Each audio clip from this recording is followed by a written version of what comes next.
আল্লাহকে বাদ দিয়ে যদি কেউ দরুদ পড়ে সে নাকিস দরুদ আল্লাহর দরবারে কবুল হবে না। দরুদের কথা বলা হলো, এখানে আলোচনা করি। দ্বিতীয় কথা, ওমর ইবনে খাত্তাব, হযরত ওমর, তিরমিজি শরীফ দ্বিতীয় খণ্ড পৃষ্ঠা নাম্বার 266 মধ্যে বলেন, আন ওমর ইবনে খাত্তাব قال ان الدعاء موقوف بين السماوات والارض لا يسقط حتى تصلي على نبيك صلى الله تعالى عليه وسلم। হযরতে আপনি আমি নামাজ পড়ছি, অনেকে দেখবেন দোয়া করছে আর বলছে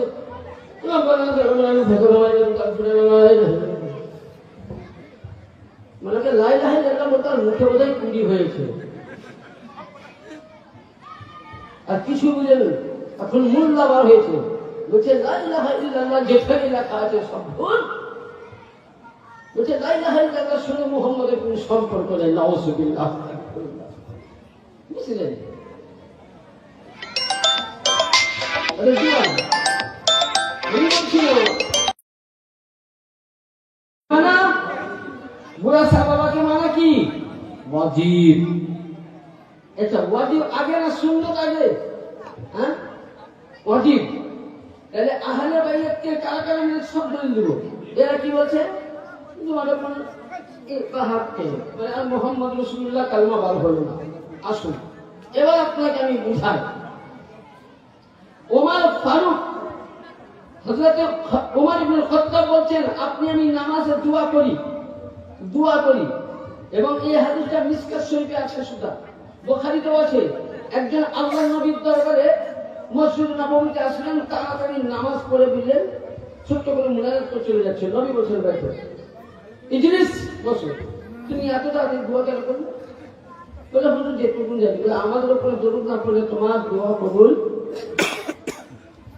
আবার 2 রাকাত নামাজ পড়ে আবার দোয়া করলেন, আল্লাহ পাকের নবী বলেন, যাও তোমার দোয়া কবুল হয়ে গেছে। হযরত ওমর ইবনে খাত্তাব বলেন, আপনি নামাজের মধ্যে দোয়া করেছেন লম্বা, এত বড়, মানে এত বড় দোয়া করেছেন যে এমনই বলছেন যে আল্লাহ আজকে বুঝলেন, আমি যদি বলছি আল্লাহ ওলির ওসিলাই পুরা সাহাবার ওসিলাই আল্লাহ আমার গুনাহ মাফ করে, তো বেদাত। রসুল সামনে পাকের ওসিলাই আল্লাহ গুনাহ মাফ করে তুমি নবীর রাস্তা দিয়ে যাও, জান্নাতে যেতে পারি, বেদাত। আবার যে কোনো ব্যক্তি যদি আছো 500 টাকা যেন তোমার জন্য দোয়া করবো, আল্লাহ জান্নাত দিবে, নিজের বাপের ঘরে জান্নাত। হ্যাঁ, আর বাপের ঘরে জান্নাত খুলবে, ঢুকাবে মনে হচ্ছে শ্বশুর বাড়ির পেয়েছে দিন একতলা মতো ভালো, ওপরে ঘরটা মানে দখল করা যেতে, শ্বশুর বাড়ি গেলে ওই ঘরেই ঢুকবো, তাই মনে করেছে। ওমর ফারুক বলছে, আমি নয়, ফতোয়া আমাকে দিও না, ওমর ফারুককে দাও। যদি তুমি বলো আমি সাহাবী মানি, আরে তোমরা সাহাবী তো দূর কথা কাউকেই মানো না, আমি কেন বলবো? হাদিস বলছে, আসো। ওমর ফারুক বলছেন, আন ওমর ইবনে খাত্তাব قال ان الدعاء موقوف بين السماوات والارض يسجد لا تصلي حتى على النبي صلى الله عليه وسلم। ওমর ইবনে খাত্তাব বলছে, নামাজ পড়লে নামাজের পর দুই হাত তুলে মুনাজাত করলে মুনাজাতের আগে পিছে যদি নবীর প্রতি আলে নবীর প্রতি দরুদ না পড়া হয়, সেই দোয়া আল্লাহর দরবারে কবুল হয় না, আসমানের মধ্যে ঝুলতে থাকে। কি করবেন? নামাজের সময় দরুদ সালাম পড়লেন, দোয়া করবেন, তখন দরুদ পড়বেন তো। হ্যাঁ, দরুদ না পড়ে দোয়া করলে দোয়া কবুল হবে?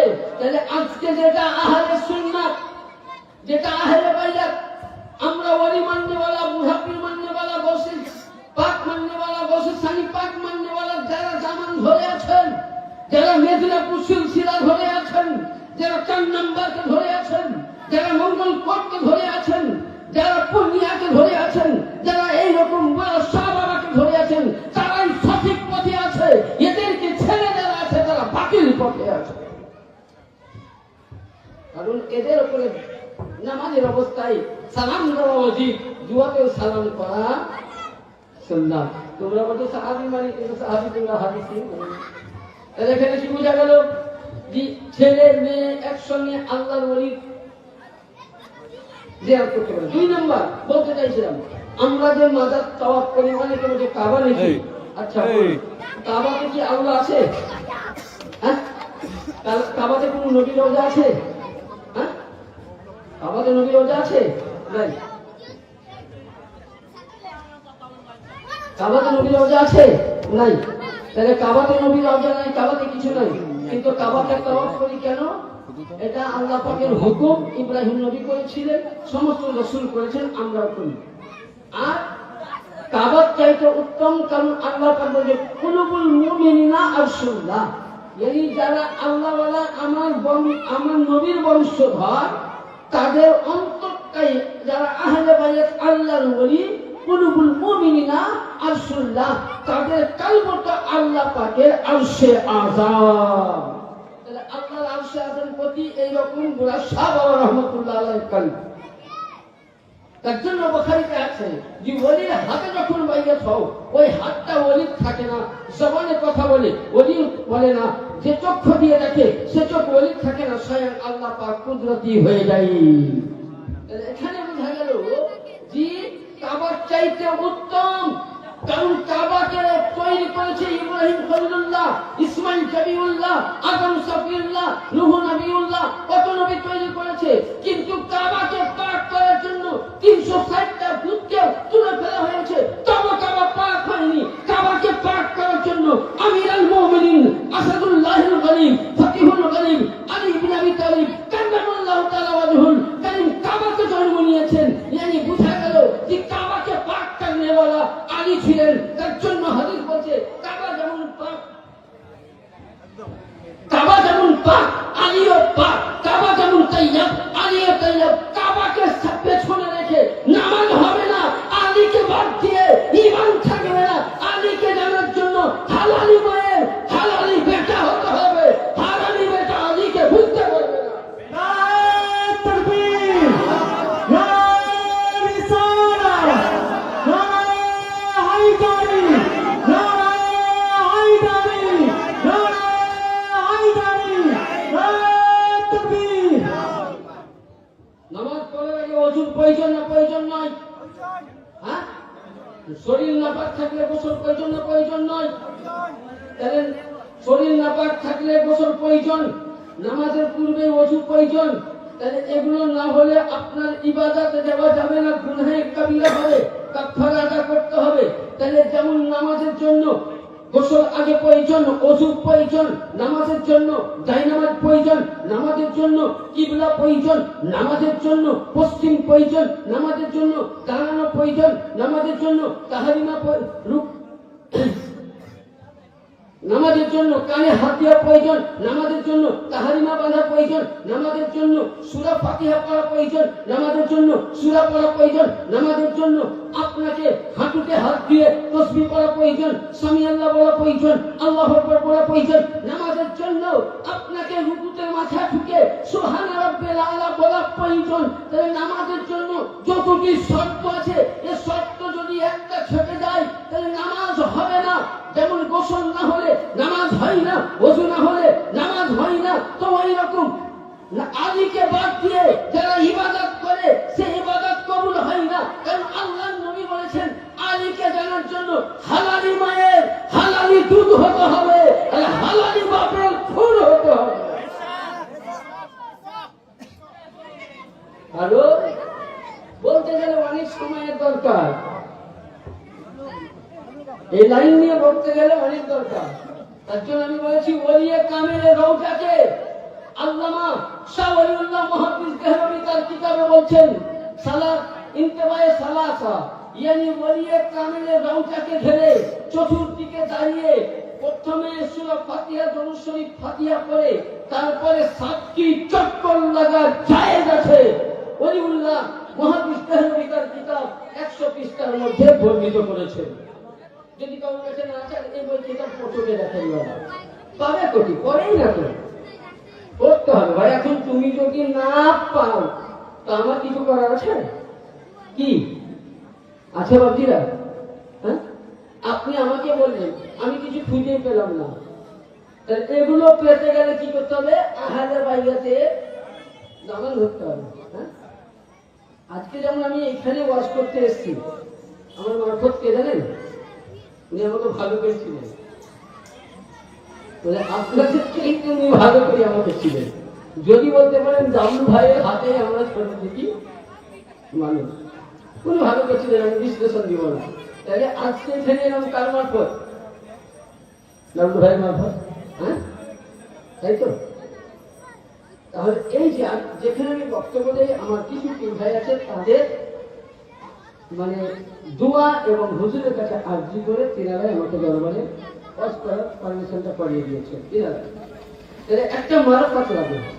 তাহলে ওই রূপ ওলিউল্লাহ শাহ মুহাদ্দিস দেহলভী বলছেন, রওজাকে ঘিরে তাওয়াফ করা জায়েজ, কারণ কাবা তাওয়াফ করা পাথর, এটা আল্লাহর ঘর ঠিক, কিন্তু কাবার চাইতে উত্তম কুলুবুল মুমিনিনা আরশুল্লাহ। আল্লাহ বলেন আমার আরশে আযম আসমানে নয়, আমার ওলিয়ে কামেলের কলবের মধ্যে রয়েছে। ও তুমি কাবা তাওয়াফ করবা, তুমি বলছো না হেরে ভাই পারবো না। আরে আতুর ঘরকে নিয়ে তুমি নামাজ পড়ো, তোমার নামাজই হবে না। আতুর ঘর না সামনে থাকলে আতুর ঘর বুঝেন, যে ঘর মেয়ের বাচ্চা জন্ম দেয় 40 দিন নামাজ হয় না, হয়? হ্যাঁ, ওই ঘরকে নিয়ে নামাজ হবে? তাইলে যে ঘরে জন্ম নিল কে? নবী, কোন রসুল, কোন পয়গম্বর, কোন আরো নবী জন্ম কে নিয়েছিলেন? মওলা আলী। ইনি কে ছিলেন? নবী নূর ছিল। অনেকে বলে যে মওলা আলী, আরে সাহাবী তো ছিল অন্য কথা, কিন্তু মওলা আলী মানুষ নয়। 5 জন ব্যক্তির ব্যাখ্যা দিচ্ছি। মওলা আলী ইনি হলেন বেলায়েতের নূর, আর নবীর পাকের ছোট শাহজাদিয়ে পাক সাইয়্যিদা খাতুনে আতহারের পাক আলাইহিস সালামা, ইনি হচ্ছেন রিসালাতের নূর, বেলায়েতের নূর, রিসালাতের নূর। দুইটি নূর যখন এক হয়ে গেল, সূরা রহমান বলছেন মারাজাল বাহরাইনি ইয়ালতাকিয়ান বারযাখুল লা ইয়াবগিয়ান। দুটো নদী যখন দেখবেন পানি এক হয়ে যাবে, দুই নদীর পানি যখন এক হয়ে যাবে, সে পানি চিনতে পারবে? হ্যাঁ পারবে? একটা উদাহরণ দেই। কোন বংশের মেয়ে শেখ আর ছেলে হলো পাঠান কিংবা খান, তারা বিয়ে হলো, তখন তাদের রক্ত কিন্তু এক হয়ে মিলন, তাই তো? এবার ছেলেটা যখন জন্ম নিল, মেয়ে হোক আর ছেলে হোক, তাকে বলতে পারবেন এটা পাখানের না শেখে? হ্যাঁ, তো পানি যখন দুই পানি এক হয়ে গেল, খুব গুরুত্বপূর্ণ। এনাদেরকে নিয়ে বলছি, তারা বুঝতে পারলেন। বহু আয় শুনেছেন, আমি ছোট্ট খাটো খুব অল্প জ্ঞানের মানুষ, ভাববেন যে আমি বিশাল মহারথী মৌলানা, তাদের ছোট্ট জ্ঞান, খুব অল্প। যেটুকু মালিকবার দিয়েছেন ওইটুকু নিয়ে মালিকের কাছে ভিক্ষা নিয়ে করি। আমার বলার কিছু নাই ভাই। আমার বর্তমান কি হুজুর পাক দয়া না করলে আমার মতো অধম আপনাদের সামনে আওয়াজ করতে আমি পারতাম না। তো মারাজাল বাহরাইনি ইয়ালতাকিয়ান বাইনাহুমা বারযাখুল লা ইয়াবগিয়ান, দুই পানি থেকে, দুইটি পানি, রিসালাতের পানি, রিসালাতের নূর আর বেলায়েতের নূর, দুই নূর যখন এক হলো, বারযাখুল লা ইয়াবগিয়ান, তখন সঙ্গে সঙ্গে বুঝলেন ইয়া করবে বারযাখুল, ওখান থেকে দুইটি মতি বার হলো। কি বার হলো?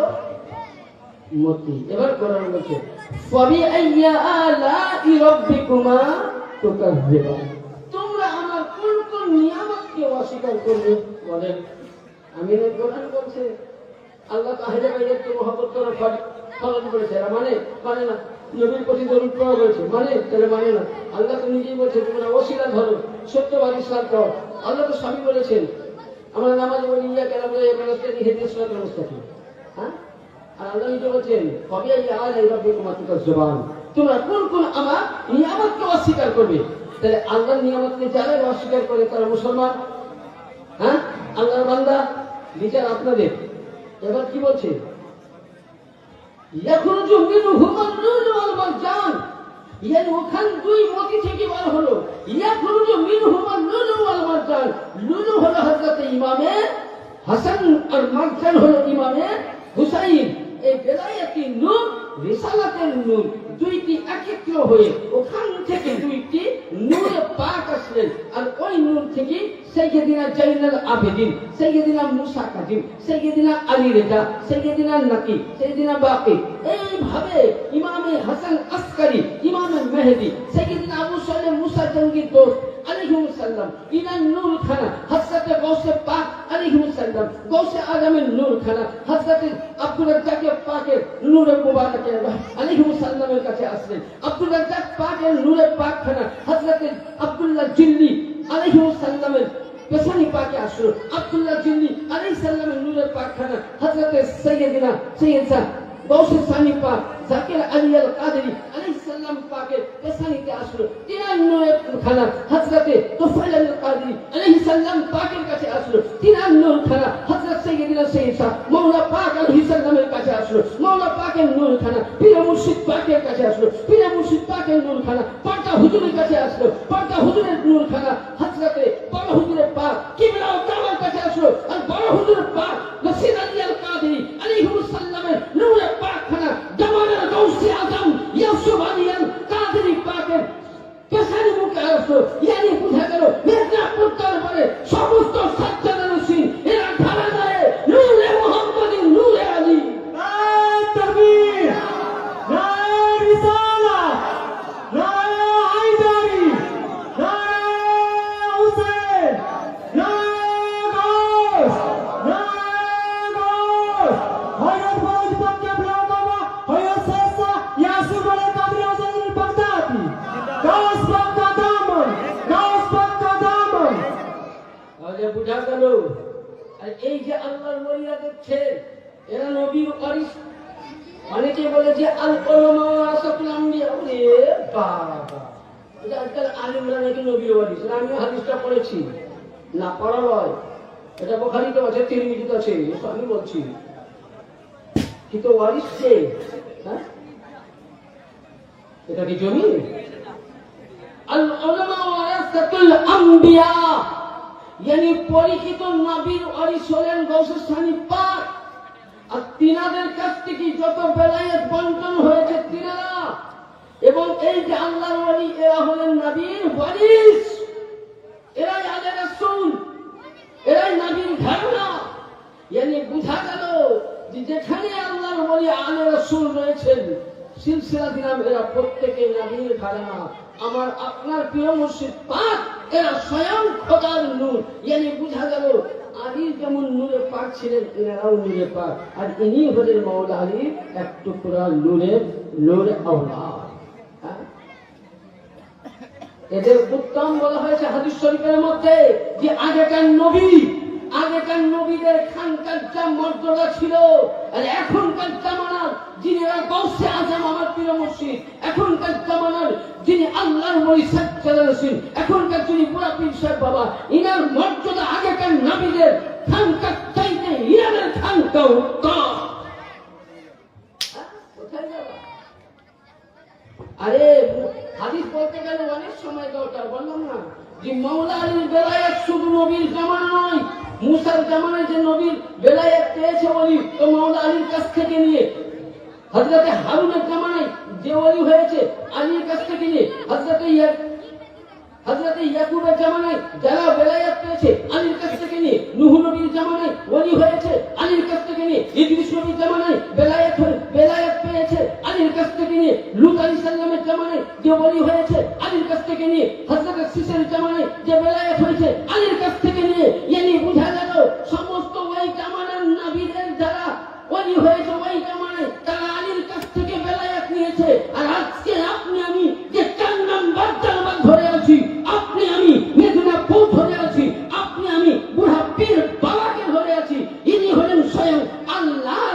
यानी হযরত মাওলা আলীর আওলাদ। यानी তার বাপের যেমন মর্যাদা হয় বেটার অতটাই মর্যাদা। এখানে মসলা হাল হলো যে আগেকার নবীদের খানকার চাইতে মর্যাদা এই জামানার ওলিয়ে কামিলদের উত্তম ছিল। কেন? কারণ হচ্ছে ইনারা আওলাদে রাসূল, এবং ইনাদের দরবারে গেলে আমরা পাবো কি? হাদিসে পাক আসুন, হাদিসে পাক উঠান। আল্লামা মুহাম্মদ ইবনে আলী ওয়ালাবি সাহেব জামে আজহারি তারিখে হুসাইনি জিয়ারাতুল কুবুর জিয়ারাতান ইকসুদু বিহা ওয়া আযুল মাওয়াত হাদা তামুল জামিয়া কুবুর লিআমওয়াত ওয়া রাতান ইকসুদু বিহা ইসতিমাদু তাবারাকুল বিমাউযু হাদা ইয়াকতাসুল আম্বিয়া আউলিয়া সালিহিন। পৃষ্ঠা নম্বর 21